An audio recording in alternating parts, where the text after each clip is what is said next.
শাকসবজির সঙ্গে পেট্রোলের দাম বৃদ্ধিতে লামডিংয়ের বাসিন্দাদের নাজেহাল অবস্থা। দৈনন্দিন প্রয়োজনীয় সামগ্রীর মূল্য বৃদ্ধির সঙ্গে সঙ্গে পেট্রোলের মূল্য বৃদ্ধি নিয়ে তীব্র প্রতিক্রিয়া লামডিংবাসীর। আপনারা দেখতে পাচ্ছেন লামডিংয়ের সেই ছবি। লামডিংয়ে মূল্য বৃদ্ধিতে একেবারে নাজেহাল অবস্থা লামডিংবাসীর। শাকসবজি থেকে শুরু করে পেট্রোপণ্যের দাম বেড়েছে, তার জন্য একেবারে নাজেহাল অবস্থা। অত্যাবশ্যক সামগ্রীর মূল্য বৃদ্ধিতে সরকারের কোনো পদক্ষেপ না নেওয়ায় ক্ষুব্ধ হয়ে উঠেছেন বাসিন্দারা।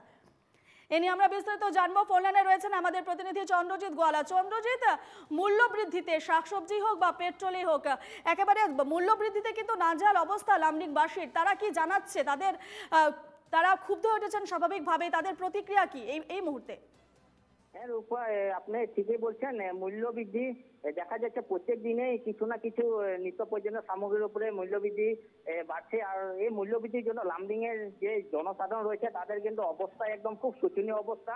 আর এই মূল্য বৃদ্ধির জন্য যে গরিব বা মিডিল ক্লাসের যে জনগণ আছে ওরা কিন্তু একরকমের কিন্তু খুব কষ্টে ওরা দিন কাটাচ্ছে। ওরা আমাদেরকে বলছে যে সরকারের যে মূল্য বৃদ্ধি যদি নিয়ন্ত্রণ যদি না করে আমাদের দিনে দিন অবস্থা কিন্তু একেবারে নাহাজাল হয়ে গেছে বা খুব সংকটজনক আমাদের অবস্থা।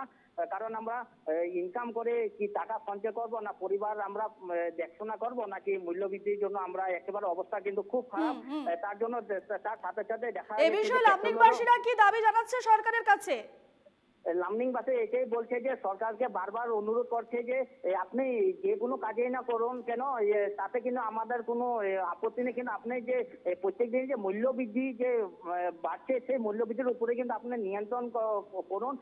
যদি মূল্য বৃদ্ধির উপরে নিয়ন্ত্রণ না হয় কিন্তু মিডিল ক্লাস বা একেবারে গরিব জনসাধারণ কিন্তু অবস্থা কিন্তু একেবারে খুব শোচনীয়। ওরা কিন্তু না খেয়ে কিন্তু ওরা কিন্তু কিছু না কিছু বেশ ধন্যবাদ চন্দ্রজিৎ।